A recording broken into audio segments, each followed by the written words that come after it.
दोस्तों, ये हमारा यूपी स्टेट मेडिकल फैकल्टी का जून में जो 2023 में एग्ज़ाम हुए थे जून में। एक्सलरी नर्सिंग एंड मिडवाइफ का हेल्थ प्रमोशन का पेपर है। तो इसकी जो ड्यूरेशन होती है वो 3 आवर की होती है और इसमें जो मार्क्स होते हैं वो 75 मार्क्स के होते हैं। जो एएनएम फर्स्ट ईयर के बच्चे हैं उनको एग्ज़ामिनेशन का पैटर्न पता चल जाएगा एंड कौन से क्वेश्चंस पे कितने मार्क्स होते हैं वो भी पता चल जाएगा। तो हम देखते हैं कि क्वेश्चंस का पैटर्न कैसे होता है और कौन से क्वेश्चंस पे कितने नंबर होते हैं। इसमें आप देख सकते हो 5 क्वेश्चंस होते हैं और 5 में हमारा जो फर्स्ट है वो 1 वर्ड वाले होते हैं, क्योंकि 1 वर्ड वाले में एक पे एक ही नंबर आते हैं। हमारा फर्स्ट है vitamin B2 is also called, मतलब कि जो विटामिन B2 होता है उसे हम किस नाम से जानते हैं। तो इसमें 4 ऑप्शन दिए हैं। ईच क्वेश्चंस पे 1 मार्क्स होते हैं। अगर इसमें से एक भी गलत है तो एक भी नंबर नहीं मिलेंगे। इसमें आप देख सकते हो इसमें बी ऑप्शन सही है, राइबोफ्लोविन होता है।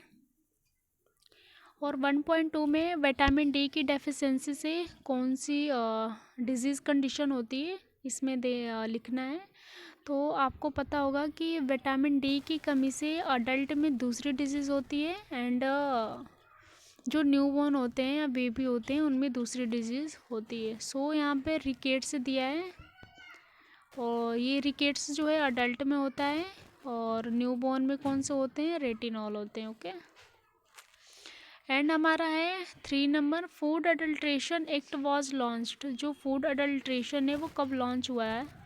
तो इसमें जो हमारा बी ऑप्शन है 1954 वो राइट है। एंड फोर्थ है हमारा total bones in human body. Human body में कितने बोन्स होते हैं। तो इसमें भी जो बी नंबर क्वेश्चन है वो राइट है। 206 बोन्स होते हैं। 1.5 में हमारा है enlargement of thyroid gland due to deficiency of. जब थायराइड ग्लैंड किसकी वजह से बढ़ जाती है, वो होती है किसकी कमी के कारण से होता है। डेफिशिएंसी मतलब कमी के कारण दे रखा है। तो इसमें जो पोटेशियम का लेवल है, आयोडीन की जब डेफिशिएंसी होती है तो जो थायराइड ग्लैंड T3 और T4 होते हैं वो क्या होती है, बढ़ जाती है, जो कि बटरफ्लाई शेप में होती है। तो इसमें जो हमारा बी नंबर है वो राइट है। इच क्वेश्चंस पे 1 मार्क्स है एंड हमारा सेकंड है ये भी ट्रू फॉल्स है, चूँकि इस पे भी इच क्वेश्चंस पे 1 मार्क्स है और टोटल हमारे 5 मार्क्स के हैं।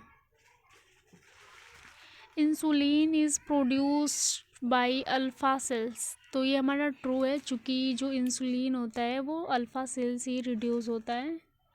एंड सेकेंड है general waste are discard in red plastic bag in hospital. ये गलत है, क्योंकि जो हॉस्पिटल में हमने पढ़ा है जितने भी जनरल वेस्ट होते हैं उसे हम ब्लैक में डिस्कार्ड करते हैं। तो ये हमारा फॉल्स है। एंड थर्ड नंबर है लार्जेस्ट बॉडी बोन इन फिस्टुला। ये फॉल्स है, क्योंकि हमारे बॉडी की जो लार्जेस्ट बोन होती है वो फीमर होती है। और 2.4 में दिया है measles vaccine given by IM route. ये ट्रू है, क्योंकि हम मिजल्स का जो वैक्सीन होता है इंट्रामस्कुलरी एडमिनिस्टर करते हैं। एंड 5th नंबर है water purification can buy done chlorine. मतलब कि जो हम वाटर को प्यूरिफिकेशन करते हैं किसके द्वारा करते हैं, हम क्लोरीन के थ्रू करते हैं। तो ये भी हमारा ट्रू है। ये भी 5 मार्क्स का होते हैं। और हमारा नीचे वाला आता है fill in the blanks. Each questions पे 1 मार्क्स होते हैं, ये भी 5 मार्क्स के ही हैं।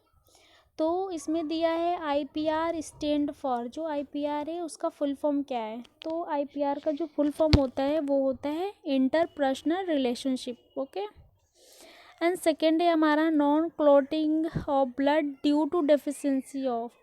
मतलब कि जो ब्लड में किसकी कमी के कारण ब्लड में क्लॉट होने लगते हैं।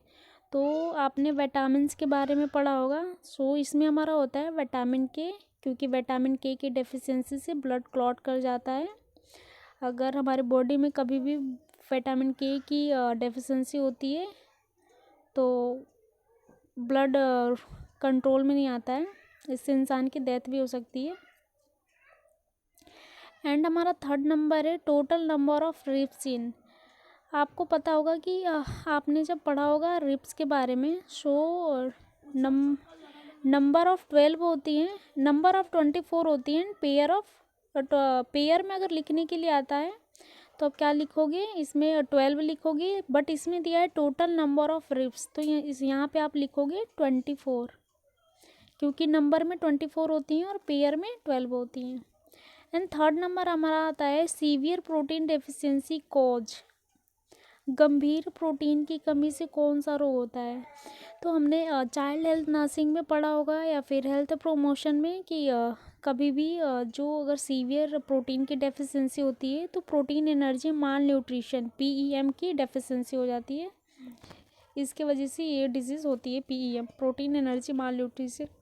पेपर बिल्कुल ईजी है, जो फर्स्ट टाइम एग्ज़ाम देने वाले उनके लिए काफ़ी बेनिफिशियल है।